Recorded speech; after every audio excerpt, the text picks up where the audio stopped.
Sasha did nothing wrong. How about this? Do your best kawaii pose. It's something we do for photos in my world. Like this.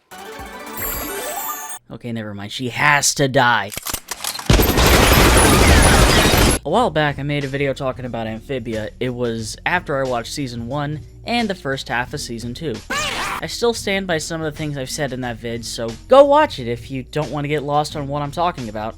Oh, and spoilers, by the way. I still stand that the show is about finding your true friends after being around such fake ones for so long, a really personal moral that I can relate to. But what I do like is that Sasha is trying to redeem herself despite everything she's done. She remembers why she was friends with Anna in the first place. And all that adventuring made her realize, hey, maybe being a manipulative bitch isn't such a good idea after all. But after watching more of Season 3 and just watching how the show unfolds, I think all the faults I've had with Amphibia are rearing their fat, froggy asses in my face. I'll get into that after a recap of what just happened, so bear with me. They meet this dude called King Andreas, who's this really nice guy, which already means he's gonna be the villain. This man is why I have trust issues. And Marcy is a great girl who is super clumsy but tries her best in this new world. Things are starting to look up for our three girls. Then I saw true colors. Okay, you ready for this? So it turns out that Marcy just yeeted her friends in the Amphibia because she wanted them to stop fighting and have a life-threatening adventure, because apparently that's how friendships get fixed. And then Sprig goes bye-bye, which makes Anne turn Super Saiyan. Yeah, I'm not beating around the Thailand hair bush. She's really out here going Grogu on Keith David's ass. It's so dumb, but I kinda love it.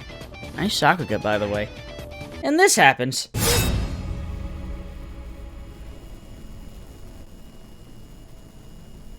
Montag lieben Glauben globen. I'm sorry.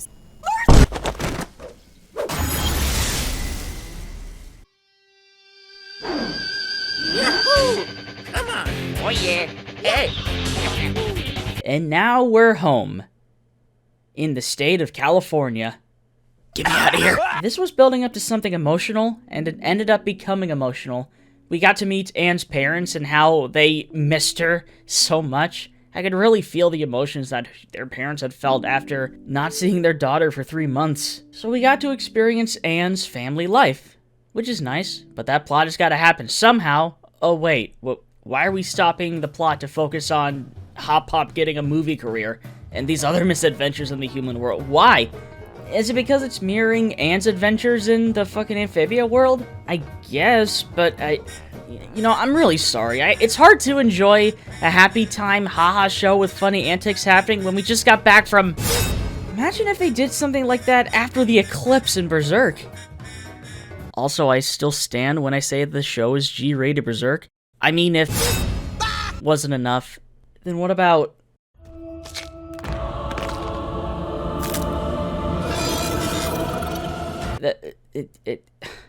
That's Femto. That's fucking Femto! Matt, you madman! There's a lot of great stuff being built with Andrea's fucking god monster thing taking the body of a teenage girl, and they're taking over all of Amphibia with their flying howls, moving castles in the sky starring Lupin the Third. Hey, these anime references doing anything for you? What about video game references, huh? Or references to niche online discourse? It's bumpy, bothersome, and it gets everywhere. I love you. I still can't believe you guys like the prequels more. Look, Ann, we just watched them in order with no context. You can't blame us for not having nostalgia. Oh Jesus God, this hurts! Oh! Why are you watching cat videos? Did someone say Pussy!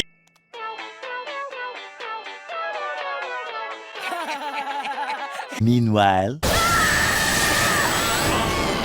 I can't take this anymore. I don't like how the dialogue is read and written in Amphibia. Every single time the character says something, there's a sound cue for it. This shit is annoying. And the way that the dialogue is read, it's like it's being read off of a script in a very cohesive way. I'm not saying it's bad, it just doesn't seem natural. Nobody talks naturally in this McFreaking show. It's like this show was made for Twitter users who manage out-of-context accounts and use these clips as GIF reactions and memes. What's even more messed up is that the Owl House, the gay witch show, has barely any of that. It clearly has its moments made to shout out the fans and be used as memes and reaction images. That's a toxic mentality that contributes to burnout and unrealistic expectations. You know I don't speak Spanish. In English, please. I'm dumb, but not that dumb. But it's done in a much more grounded way. Owl House just feels less obnoxious. What's with all the references to video games and anime?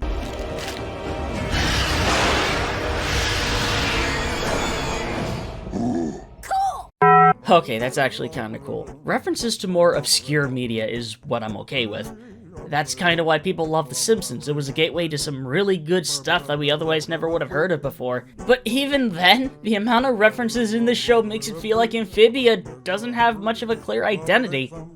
Oh my god, this is exactly how I feel about OKKO Let's Be Heroes. Hey, what did I say in my OKKO video? I just feel like I should be watching something that looks cleaner and has no references, like Amphibia. That show is perfect, right?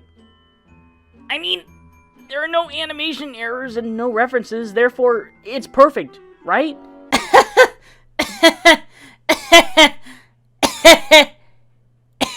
Well, maybe you should see every episode of a show before you review it. I mean, it's not like I'm doing anything else or anything. Fuck having a social life. I gotta review this kid's cartoon about frogs and a screaming Wendy Wu homecoming warrior. This is already getting a little... Why do I love this show so much? I guess despite all of its problems as a show meant to be taken seriously, I enjoy the ongoing story and even some filler episodes that focus on other characters that become important later in the story. I don't care what anyone says. Wally is the best character in the whole damn show. The humans are fine too, just nowhere near as badass as the Amphibia people. Humans are cringe. Name me one good human character in fiction. Just go on. Tell me. Wait. I love the relationship Anne has with the planter Peanuts. It feels so right. It's like they're a real family trying their best to get through this insanity together. Hop Up is a real wise man who's been through a lot protecting his kids, and Sprig is such a great friend to Anne while her two girlfriends are either wanting to take over the world because that's what blondes do, or getting brain damage. When the show is really good, it's really good. It just kind of pains me to see it have to struggle to get to the good stuff. Why are we even wasting time in the human world? Why are the jokes so cringe? Can this show stop referencing nerd culture for 5 minutes? Eat the rich! You're a Disney cartoon. You have no right to talk. What were they thinking? I don't know. Why don't you ask them? I don't think it should bother me because no project is perfect. As much as I love to go off about some of the shit I love, there's still some things about them that I just can't get behind. Maybe that's why I enjoy creating stories more than I do watching stories. I can make my own stories with no flaws whatsoever. Maybe I should stop taking flaws in stories so personally. No matter what we create and watch, there's bound to be something that's going to have something we don't like, and that's fine. I do think we could find something that is perfect for ourselves, but I think even then, there's still something in that stuff that we love very much that isn't as ideal as I wanted to be, whether it be created or seen. So, anyway, Amphibia's really good. I think Owl House is better written, but Amphibia I can connect with more on a personal level. It's not perfect, but hey, it's no big deal. Holy shit, that's kind of the takeaway from the show, isn't it? A frog world filled with things that can kill you, people who spit in your face, and friends who will stab you in the back. But in the end, you're still alive, and with people who care about you helping you along the way. It's not perfect. They may not be perfect friends and family, but hey, they're family. That's also kind of the takeaway of Berserk too, only much less dark. Hey, you want to see me reach for another unreasonably wild comparison?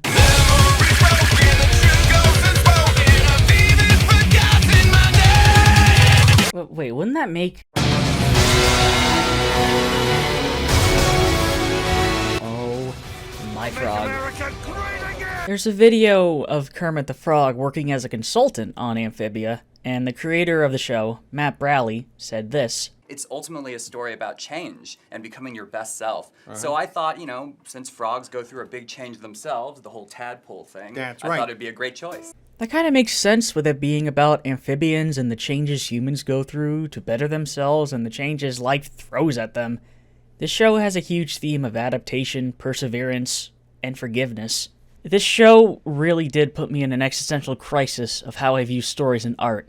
Nothing is perfect, life isn't perfect, and that's okay. As long as we get something out of everything, then we're living our best life. And the whole thing about all the characters being honest with themselves, that's something I've been trying to go through myself, figuring out how to be honest with myself, and it's so much easier said than done, I'll say that. With the show ending soon, I don't think I'll end up rewatching it someday. It's pretty lengthy and very flawed, but I'll never forget the memories I had with it. Watching it with my friends, talking about it, drawing all that fan art, and just how much it inspires me with my own stories. Matt really made something special here, so thank you, Matt. Thank you for making such an emotional show. It was quite the roller coaster. Anyway, on to more better and dignified shows.